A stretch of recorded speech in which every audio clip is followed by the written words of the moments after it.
Assalamualaikum warahmatullahi wabarakatuh. Kembali lagi di channel saya Nur Navia. Sebenarnya di pertemuan ketiga di mata kuliah algoritma pemrograman itu saya sudah membahas terkait contoh kasus yang dimana kita bisa menyelesaikannya dengan membuat program. Nah, sebelum membuat program kita harus memahami alur. Cara memahami alurnya bagaimana? Dengan menggunakan pseudocode atau dengan menggunakan flowchart. Nah, di video sebelumnya nanti bisa dicek di playlist ya. Di playlist namanya adalah algoritma dan pemrograman. Nanti bisa dicek di channel Nur Navia, playlist algoritma dan pemrograman. Kemudian di situ ada penjelasan materi pertemuan pertama, pertemuan kedua, dan pertemuan ketiga.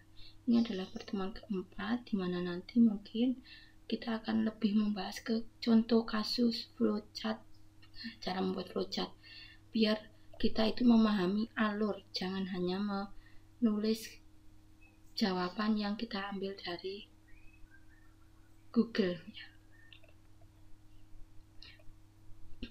Di minggu kemarin saya ngasih tugas, yaitu berdasarkan NIM belakang, ada NIM belakang 0, 2, 4, 6, mengerjakan soal ini.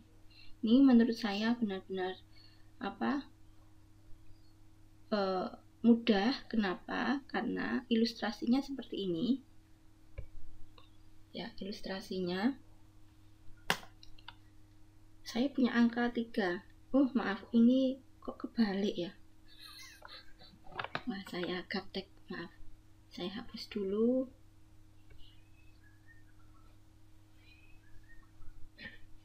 Sebentar, saya hapus karena ini baru dan saya nggak mahir menguasainya. Loh, jadi di atas sekarang. Sebentar. Memalukan ini. Oke, saya tulis di bawah sini. Ini saya punya angka 3. Ya, angka 3. Kan yang disuruh menginputkan itu 2. Angka 3 ini sebagai bilangan awal. Nah, ini bilangan awal. Sedangkan yang angka berikutnya adalah pembagi. Saya tulis 2. Ini sebagai pembagi. Nah, bilangan ini kalau saya suruh berapakah hasil baginya? Hasil bagi berarti 3 dibagi 2 sama dengan 1. Nah, ada pertanyaan lagi, berapa sisanya? Berarti sisanya ada 1. Ini pertanyaannya. Jadi, pahami dulu apa yang diinputkan. Ini saya hapus dulu ya, saya hapus lagi. Apa yang diinputkan? Inputnya apa? Ini disimpan dengan variabel apa? Istilahnya semua yang berhubungan dengan pemrograman itu pasti ada kaitannya dengan variabel. Ya. Inputnya kalau ada 2 berarti sama buat variabel pertama apa? Variabel kedua. Kedua apa? Nah, di sini misal saya gunakan variabel pertamanya ini. Nah, ini awal. Variabel yang kedua ini membagi. Berarti cara membuat flowchartnya bagaimana? Ya, kita sesuaikan. Yaitu ada start, kemudian di sininya ada deklarasi. Deklarasi itu simbolnya segi 6. Deklarasi untuk apa? Untuk mendeklarasikan variabel. Jika variabel itu ada nilai awal, ya dikasih nilai awal. Jika tidak ada, dia nanti dinamis. Dinamis itu berarti sesuai inputan, ya, sesuai inputan. Berarti jangan dikasih nilai awal di sini, cukup nama variabelnya ya di sini. Terus berikutnya kita kasih inputan. Oh, simbol inputan itu jajar genjang. Nah, ini jajar genjang. Misal dijadikan satu simbol. Ini hanya dijadikan satu simbol, tapi tetap 2 kali inputan, yaitu inputan nilai awal sama inputan pembaginya. Penulisan saya memang agak jelek ya. Nah, Terus yang kita harapkan adalah menampilkan hasil bagi dan menampilkan sisa bagi. Jadi harus tahu input dan apa yang dihasilkan, atau goalnya apa, atau output. Nah, ini output. Nah, ini ya output. Kemudian berarti apa yang harus kita lakukan? Ingat, kita kalau berkaitan dengan komputer itu pasti ada 3 hal, yaitu input. Terus apa yang dilakukan berarti prosesnya. Proses itu nanti bisa kita tulis algoritmanya seperti apa. Terus, dan yang terakhir, output. Nah, output ini apa goal? Nah, apa goalnya? Di pertemuan sebelumnya saya sudah membahas bahwa kalau kita mau membuat algoritma itu harus tahu nilai awal, kondisi awal, atau inputnya, dan tahu goalnya. Nah, ini. Goalnya apa? Goal itu tujuan akhir, seperti itu. Nah, selanjutnya di sini, kalau kita ada proses, misalkan tidak semuanya harus ada proses ya, tergantung studi kasus. Nah, berhubung ini ada proses. Ingat, untuk mendapatkan hasil bagi itu dia tinggal mengikuti operasi matematika. Operasi matematika pembagian, ya udah. Berarti ini hasil, nanti ada variabel hasil sama dengan awal dibagi pembaginya berapa. Terus ada proses lagi. Nah, ini diminta sisa. Sisanya berapa nih sisanya? Oh, untuk mendapatkan sisa dalam bahasa pemrograman Java, karena nanti selama 1 semester perkuliahan algoritma pemrograman itu menggunakan bahasa Java. Berarti kalau mendapatkan sisa, ini sisa sama dengan awal di persen. Nah, persen itu artinya modulus. Modulus itu sisa pembagian. Nah, gini. Apakah boleh ini prosesnya dijadikan satu simbol? Boleh. Yang penting sama-sama proses ini.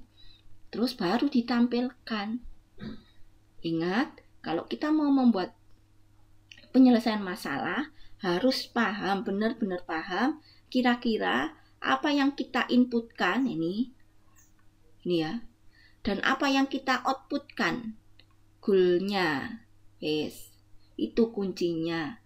Jadi jangan membiasakan ngopi dari Google atau browsing. Kenapa? Karena kita kadang tidak memahami alur cerita dari si penulis. Nah, kalau seperti ini kan murni dari ide kita, gitu ya. Itu saran saya. Saya mulai, kita membuat flowchart-nya di PPT-nya. Ini. Saya mulai, kita membuat star. Star itu terminator. Saya kasih tulisan bahasa Indonesia saja. Mulai. Kemudian selanjutnya deklarasi. Untuk mendeklarasikan variabel pakai segi 6, namanya preparation. Jika di sini ada nilainya monggo ditulis, tapi kalau dinamis hanya variabel aja, saran saya tidak perlu dikasih nilai. Misal tadi ada variabel awal, ada variabel pembagi, ini otomatis ya kapital. Jadi saran saya kita harus konsisten, itu penting. Jadi jangan berubah-ubah nama variabelnya. Nanti waktu nulis di programnya juga error. Dan saya menemukan jawaban kalian itu ada yang langsung dibuat tulisan code-nya. Enggak, saya enggak minta code-nya, malah ada yang ditulis lengkap codingnya. Enggak, saya enggak minta itu. Yang pertama saya memintanya itu ini perintahnya, pseudocode sama flowchart. Agar sama itu membiasakan alur berpikirnya. Kalau hanya bisa nulis code-nya, itu banyak perintah seperti itu. Tapi nanti kalau terjadi error, kalau disuruh analisa apa errornya, susah nanti aman kalau nggak dibiasakan memahami alurnya dulu. Terus ini sudah ada variabel awal untuk nampung inputan nilai awal, ada variabel pembagi untuk menginputkan nilai pembaginya. Di sini apa yang diharapkan? yaitu 2, hasil bagi sama sisa. Berarti saya buat variabel hasil sama sisa. Hasil, ini nanti saya perkecil ukuran tulisannya biar tampil. Hasil sama sisa. Oke, sebentar. Nih, saya buat sampai selesai dulu aja. Kemudian diinputkan. Saya buat satu simbolnya, tapi tetap harus 2 inputan karena di situ tulisannya menginputkan 2 loh ya. Nah, apa yang kita inputkan yaitu input agar berbeda dengan simbol output sama input kan simbolnya sama jajar genjang, tapi biar berbeda saya tulis di sini inputnya apa, awal sama pembagi. Nah, kayak gini input. Terus di sini tuh enggak ada decision sama sekali, enggak ada. Ini proses di sini untuk dapat nilai hasil bagi dan sisa itu proses. Nah, kalau saya jadikan satu lagi simbolnya, tapi di situ tetap prosesnya ada 2, yaitu menghitung hasil dan sisa. Hasil sama dengan awal dibagi pembagi. Terus satunya sisa sama dengan awal modulus. Modulus itu menggunakan simbol persen pembagi. Sudah, langsung tinggal nampilkan. Ini simbolnya saya copy.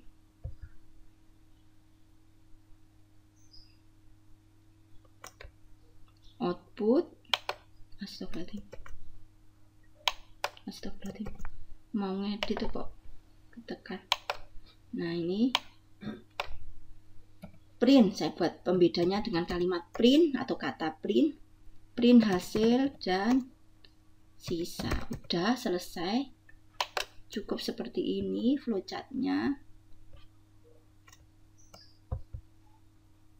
Astagfirullah. Mudah kalau dioret-oret ya buat flowchart, cuma nggak rapi.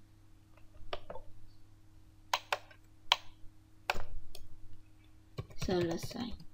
Oke, sudah. Ini saya kasih garis. Ingat kalau membuat flowchart itu garis berarah, ada arah panahnya.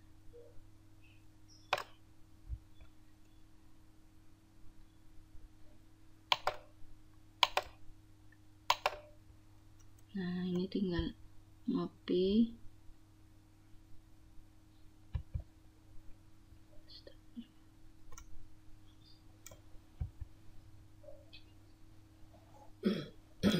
Nih, kita geser.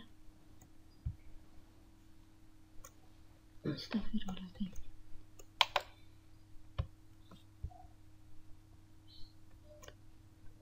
Nah, kalau membuat flowchart menggunakan file itu harus diperhatikan biar tampil jelas ya. Ada yang hasil jawabannya itu warna flowchartnya hitam-hitam, tidak ada tulisannya. Jadi saya bingung ini jawabannya apa gitu.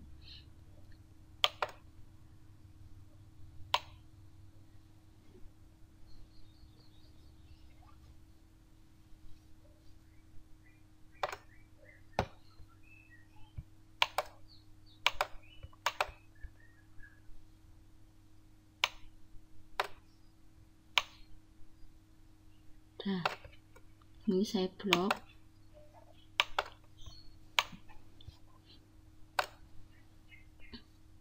Biar tidak pindah-pindah. Nah, ingat ya, saya pernah ngomong di blok ya, biar tidak pindah karena ada jawaban itu flowchartnya pindah-pindah. Nggak bisa teratur rapi. Sebentar, ini masih ada yang saya pakai ukuran 12 biar. Nah, udah biar tertampil rapi. Udah. Ini flowchartnya. Nah, kalau ditulis pseudo code-nya, saya tulis di sini. Ini pseudo code-nya. Yang pertama tetap dimulai. Kemudian nomor 2 deklarasi variabel, misalkan saya sesuaikan ada awal, ada pembagi, ada hasil, ada sisa satunya. Nah, kalau memang tidak membutuhkan nilai Jadi tidak perlu dikasih di sini, tidak perlu dikasih nilai angkanya, nggak perlu, hanya variabelnya aja. Berikutnya diinputkan input awal dan pembagi.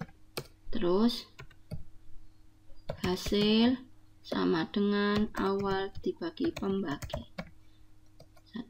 Satunya lagi sisa, ini proses, berarti nomor 4 dan 5 itu proses. Sisa itu sama dengan awal, persen itu untuk mendapatkan modulusnya, modulus itu hasil baginya.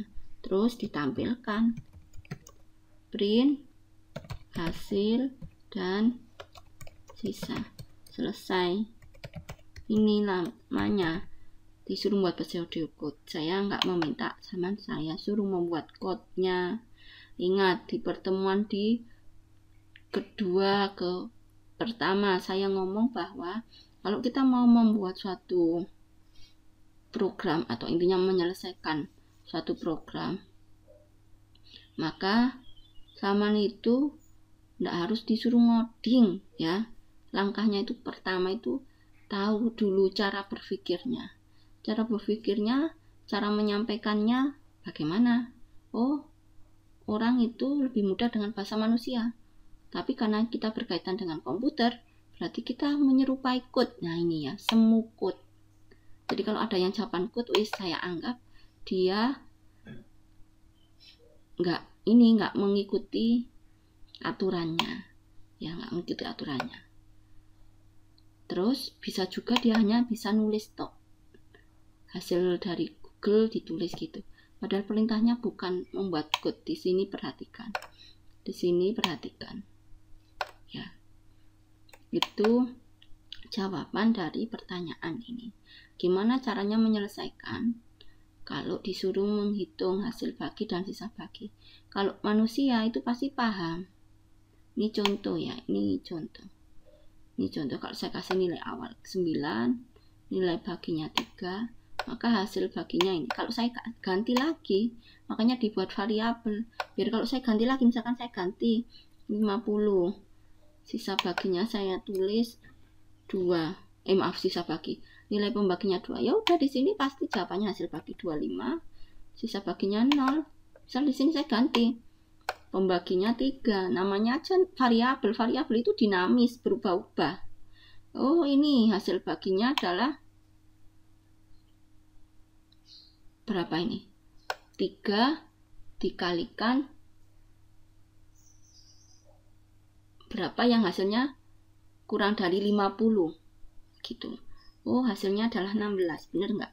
16 kalikan 3 itu hasilnya 48. Oh, berarti sisanya 2. Nah, ini kalau manusia itu kan mikir. Nah, biar komputer itu yang ngerjakan, ya udah kita harus ngasih algoritma gitu loh maksudnya. Nah, algoritmanya agar bisa disampaikan ke orang lain, bisa dipahami orang lain, bisa dikoreksi orang lain, silahkan ditulis dulu dalam pseudocode, bukan dalam code ya. Perintah saya tekankan di situ. Terus atau flowchart. Karena dengan flowchart itu kadang memudahkan juga memahami alur. Ingat ya, seperti itu jawabannya. Konsisten juga. Variabel yang kita gunakan apa, yaitu yang dipakai. Jangan berubah-ubah. Boleh Saman merubah, tapi harus konsisten. Paham maksudnya. Nah, kalau kayak gini, ini ada kapital, ini nggak kapital, itu bawaan Word ya. Tapi kalau yang benar ini harusnya hanya juga kecil, karena tadi saya variabelnya kecil. Kalau di bahasa Java itu case sensitif, artinya berbeda. C kecil, H kecil, C besar, H besar itu beda variabelnya nanti. Itu yang bisa saya sampaikan untuk jawaban pertama. Saya buat sendiri-sendiri setiap jawabannya biar mudah dipahami. Tolong disimak sampai selesai. Ya, jangan di-skip biar kita bisa memahami penjelasan dari saya ya. Mungkin itu yang bisa saya sampaikan untuk kasus sisa bagi dan hasil bagi. Sebelumnya mohon maaf, terima kasih. Assalamualaikum warahmatullahi wabarakatuh.